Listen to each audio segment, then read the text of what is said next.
ఆయన మీకు తోడుగా ఉండాలి అంటే,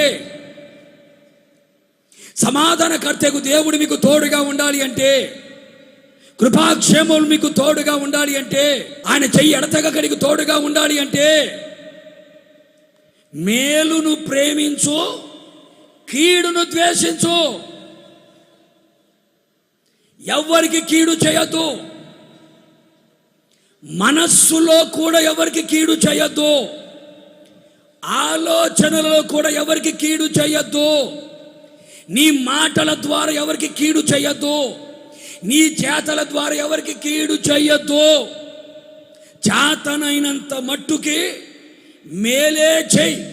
ఒకవేళ నువ్వు మేలు చేసినా వాడు నీకు కీడు చేశాడా, కీడుకు ప్రతి కీడు చేయొద్దు, మేలు చేయి. ఎందుకని? మేలు చేయువాడు దేవుని సంబంధి కనుక. ప్రేమించడమే యేసయ్య మనకు నేర్పించాడు. యేసయ్య డిక్షనరీలో లేని పదం కీడు చేయడం.